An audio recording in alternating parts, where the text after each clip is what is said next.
baie welkom by nog 'n koffiekuier. Welkom Rian, is lekker dat jy in Joburg is. Dankie, is lekker om hier te wees. Ons gaan die volgende 3 weke gaan ons rondom Jesaja kuier en in die eerste koffiegesprek gaan ons net so 'n bietjie na die agtergrond van Jesaja kyk, wie hy was, waar hy vandaan kom, hoekom hy geskryf het. En hoekom ons op hierdie stadium na Jesaja kyk is omdat Jesaja 'n klomp voorspellings maak, messiaanse voorspellings maak. En ons is op pad na Advent toe en Kersdiens en alles wat voorlê. So ons gaan net so 'n bietjie kyk na Jesus in Jesaja of die Messias in Jesaja, seker 'n beter uitdrukking. Maar kom ons sluit net eers die oë. Here, dankie dat ons so saam kan leer en saam kan dink en saam kan groei. Mag ons saam wees ook so oor die internet. Mag dit geseënd wees en dankie dat ons weet dat ons ook in 'n tyd inbeweeg waar ons bely dat U Immanuel God met ons is. Amen. Amen. Ek wil net vir jou sê, die profete in die Ou Testament, het dit nie maklik gehad nie. En daar word nou baie keer na Jesaja verwys as die profeet van veroordeling, van oordeel. Maar Jesaja was eintlik baie meer as dit.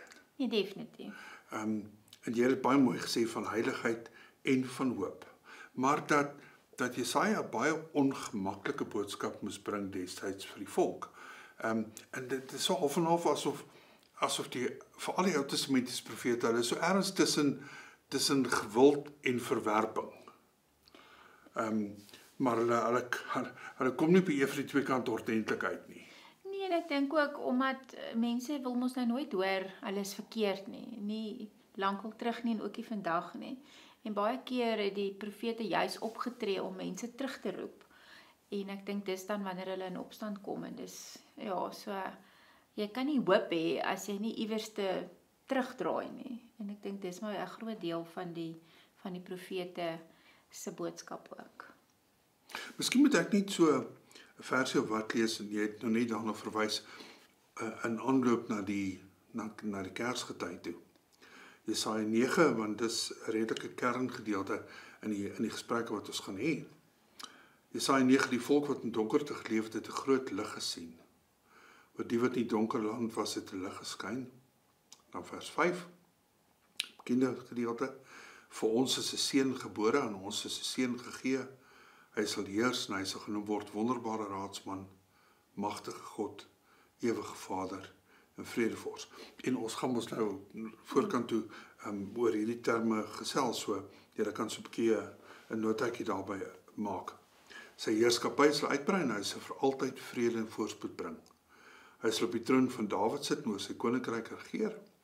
Hy sal die koninkryk vestig en in stand hou deur reg en geregtigheid van nou af en vir altyd. Daarvoor sal die onverdeelde trou van die Here, die Almagtige, sorg. Het jy wie was Jesaja? Ja, Jesaja is in 740 voor Christus is hy die profeet wat optree. Hy dien vir 40 jaar en hy is daaraan bewind met Osea, Jotam, Agas en Hiskia, die konings. Spanningsvolle tyd. Die Assiriese ryk is besig om baie sterker na vore te tree en die wêreld te oorheers op daai stadium. Die noordelike koninkryk Israel sou in 722 voor Christus deur Assirië vernietig word en Juda, die suidelike koninkryk, was bang en verward en polities verdeeld. En Jesaja leef tussen 'n tyd van morele verval, godsdienstige oppervlakkigheid en 'n politieke krisis. So dit is die vinnige agtergrond van Jesaja en die mense vertrou op hierdie stadium op alliansies, mense met wie hulle ooreenkomste maak eerder as om aan God vas te hou en dis wanneer Jesaja begin optree. Nou die van u wat dit dalk nou raak gelees het, sal nou dink, sal gelees het, hy is die seun van Amos, maar nou nie fout maak om te dink dis Amos die profeet nie, dit was 'n ander Amos hier, 'n man van Jerusalem, waarskynlik van 'n adelike of 'n priesterlike familie. Daarom het hy redelik gemaklik omgegaan ook in die koningshuise. Dit lyk vir ons dis iets waaraan hy redelik gewoond was. Sy naam beteken die Here red. En daardie naam dink ek speel 'n ongelooflike rol in hierdie hele verhaal van Jesaja. Ja, en dan ons lees van Jesaja se roepingsverhaal in Jesaja en hoe hy Jesaja 6, né? ja, die Here hoe hy droom en dan dat die Here hom roep of die serafas hom serafs spreek ek die woord so vreemd uit, wat roep en dan sê heilig, heilig, heilig is die Here die Almagtige en dan Jesaja se reaksie wat sê maar ek is nie goed genoeg nie en dan daai mooi wat die kool kom met die 4 kole sy lippe kom aanraak sodat Kom ek lees dit vir ons, dit is Ja, eintlik so mooi. mooi. Wee my, ek is verlore. Ek is 'n man met onrein lippe en ek woon onder 'n volk met onrein lippe. Jesaja 6 vers 5. Ek wonder baie keer as ek nou as mens nou hierdie hartsboodskap van Jesaja hoor van ek kan nie dink Jesaja was nie onbewus van sy voorgangers en wat ook met hulle gebeur het nie. Hoe dit sou wees om in daai wêreld te praat as God se verteenwoordiger. Ek meen dit is tog totaal en alle ander omstandighede as wat ons vandag beleef. En ja, dalk net vir so 'n kant aantekening, die Heilige Gees werk nou anders in die Ou Testament as in die Nuwe Testament. Die Heilige Gees is op sekere persone. Maar ek dink tog die geweldige druk wat daar moet wees op 'n profeet om te sê maar ek hoor wat die Here sê en ek kom sê dit vir julle en dis wat dit is en julle moet daarop reageer. Ek dink nogal ek is bly ek was nie 'n profeet in die Ou Testament nie. Dit is nogal vir my vreeslik interessant die skuif wat daar by Jesaja kom. Waar hy in Jesaja 6 vers 5 sê ek is verlore, ek is 'n man met onrein lippe. En dan die gloeiende kool en dan vra die Here God, wie sal ek stuur? En dan antwoord hierdie einste Jesaja wat net gesê het, asseblief ek is verlore, ek is gedaan, my lippe is onrein. Dan sê hier is ek, Here, stuur my. Ek dink as jy daai belewenis het dat die Here jou kom aanraak, moet daar tog 'n hartsverandering ook kom. Ja, ek wens partymal die Here wil my lippe aanraak. sal dit nie makliker wees om 'n preek voor te berei as jy daai absolute belewenis gehad. En dan weer eens hierdie amper wil ek sê die ekstreme kante van Jesaja se roeping van oordeel en van hoop. Ja. En ek dink dis nogal vir ons as Nuwe Testamentiese mense is dit miskien makliker om dit te sien want ons ken Christus. Ja. Maar ek dink dit moes baie moeilik vir Jesaja gewees het om hierdie twee kante van oordeel en hoop op 'n manier met mekaar te koppel sonder dat die volk na een of ander kant toe uitval of net in hoop of net in oordeel. Ja, en ek dink omdat sy gehoor was besig met die regte goeders op die verkeerde manier. En hulle godsdienstige rituele sien ons spreek hy aan en sê maar julle gaan maar net deur emotions. Julle doen nie goeders maar daar's nie 'n verandering nie. Hy wys ook daarop dat God ook nie beïndruk is met hulle rituele nie, dat dit waarmee hulle besig is nie. En hy praat met konings soos wat jy gesê het, dis hoekom hy daar maklik ingekom het van wie sy pa is en gewone mense. En so dis daai waarskuwing met 'n sagte hoop. Ruk julle reg, maar daar's nie ek meen van die klein profete wat ons rukkie terug gedoen het, dis net vergelding, maar Jesaja bring daarom die sagte kant van God ook nader. Ja, en ek dink dit bring mense by die moeilike vraag oor rituele. Is rituele dan nou verkeerd? Want Jesaja praat nou so half asof rituele nou nutteloos is, sinneloos is.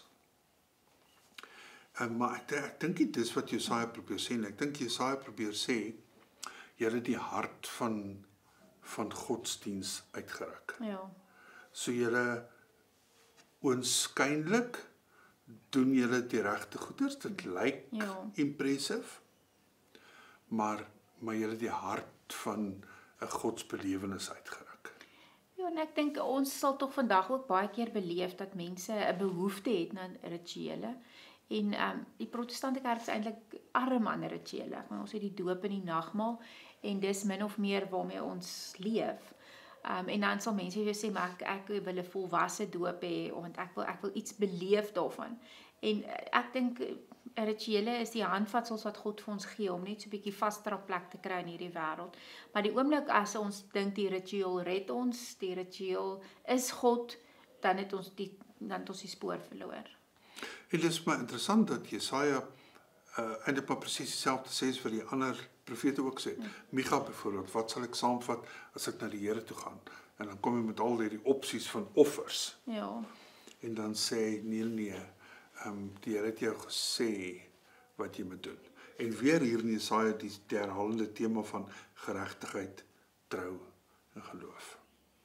Ja, en is die oordeel kom nou, hier kom moeilikheid, maar Jesaja sien verder as net sy tyd. Hy sien daar 'n messiaanse verwagting, en dit is altyd, ek wil nogal hoor wat jy sê, ons het 'n baie kwaai Ou Testament dosent gehad, en altyd gesê, die Ou Testament het nie Jesus voorspel nie. Die Ou Testament het 'n Messias voorspel in ons, want die Ou Testament het nie geweet hoe hierdie Messias gaan lyk nie, hulle het nie geweet, ons kan Jesus se prentjie redelik volledig inkleer met dit wat ons het uit die evangelies, maar om uit die Ou Testament Jesus af te lei is nogal 'n geweldige sprong, en ons gaan daar kom wanneer ons die volgende 2 weke daaroor praat, maar hoe is jou denkwyse rondom hierdie? Nee, ek is presies daar. Ek dink een van die gevare van preek in die Ou Testament is dat mense die sprong maak vanuit die Ou Testament na Jesus toe. Ja. En dis eenvoudig nie wat daar word gepraat oor Messias, en ek bedoel die messiaanse verwagting is dwars deur die Bybel. Ja. En dwars deur die Ou Testament se deurspek. Die Ou Testament het nog nooit nie oor die Messias gepraat. Ja, dit begin in Genesis 3 vers 15. Maar die Messias, soos wat ons hom in Jesus Christus ken. En dis hoekom hy vir baie van die Jode tot vandag toe nog onaanvaarbaar bly. En bly hulle verwag na 'n ander Messias. Ja. Want Jesus is nie vir hulle die een nie. Ja, want Jesus lyk nie soos wat hulle gedink het die Messias sou lyk nie. En sy koninkryk ook nie. Ja. So. Want sien hulle veral in Israel wat 'n vreeslike politieke ding is. Wat ons nou weer beleef. Nou nog steeds. Ja. En ek bedoel dit was nog altyd so dat die hele ding dat Israel onderdruk word was nog altyd 'n lewende narratief. Ja. En dis tot vandag toe nog so. Israel het uiteindelik baie min vriende. want hulle is heeltyd, net bedoel, ons het dieselfde in die Tweede Wêreldoorlog ook gesien met die Jode wat so uitgewis is nie. Daar's altyd iets in die Jode wat voel na verontregting. Ja. Tot vandag toe. Ja, en dis hoekom mens baie versigtig moet wees tussen die lyne tussen die Ou Testament en die Nuwe Testament. Ek meen daai lyne is, dit is vir my is dit eintlik te groot vir my begrip om te sien hoeveel kruisverwysings daar is. Uit 'n boek wat oor 3 kontinente en 3 verskillende tale en geskryf word. Maar mens kan nie daai lyn trek van die Ou Testament na wie ons in die Messias wat ons in Jesus leer ken nie. Die Ou Testament verwag net God gaan iemand stuur, God gaan 'n redder stuur, maar hulle verwag 'n beter Dawid of 'n beter Saul. Hulle verwag nie 'n sagte, vergewensgesinde, gekruisigde Jesus nie. Alhoewel ons by die tekste gaan kom wat sê dat hierdie Messias gaan ly, dink ek nie hulle het vir een oomblik 'n begrip gehad van wat vir hulle wag en hoe hierdie Jesus gaan lyk nie, of hoe die Messias gaan lyk nie. Ek dink baie keer is baie makliker vir Nuwe Testamentiese mense om oor die Ou Testament te preek. Ja. As wat in die Ou Testament te verstaan, as wat jy uit die Ou Testament uit oor Jesus wil preek. Ja, nee, definitief. Want die mens moet versigtig wees om nie 'n Christensousie oor al hierdie goed te kom gooi nie, want dan maak jy ook die boodskap goedkoop. Ja. En ook Jesus se boodskap goedkoop.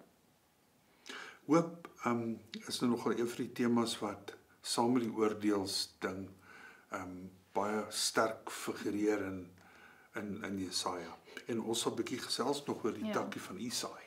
Ja, ons gaan definitief daarby kom.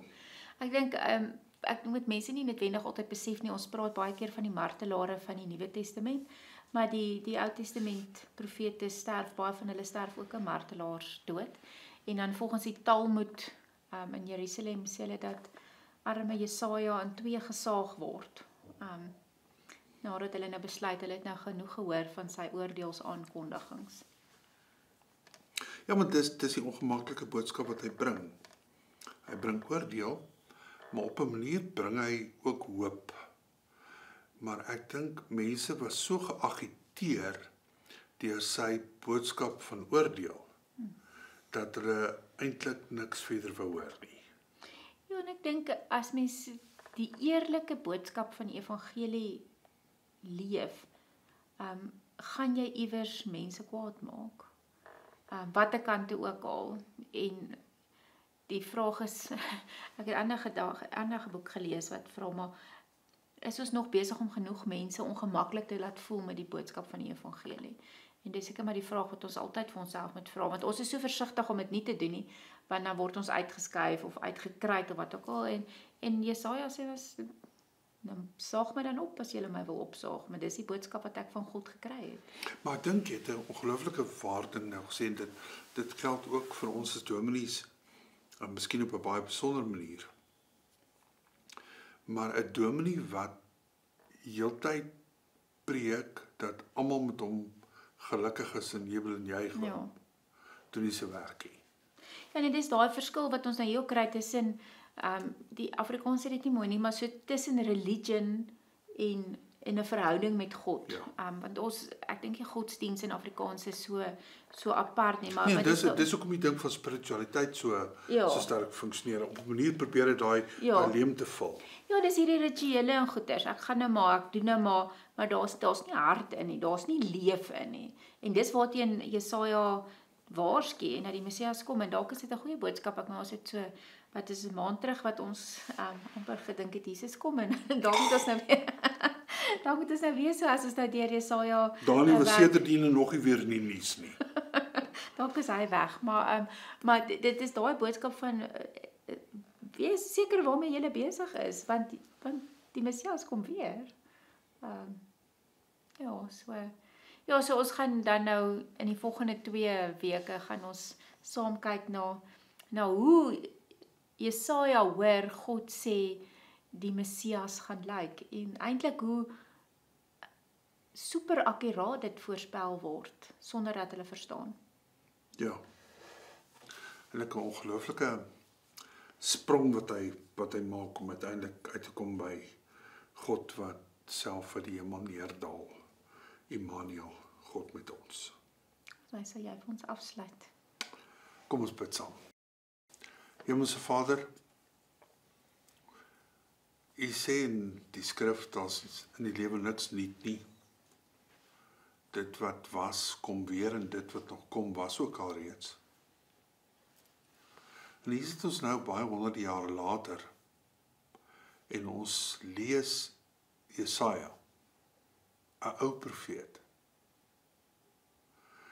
En as mense dit lees, dan kom jy half agter dat die wêreld eintlik nog maar baie min verander het van Jesaja se tyd af.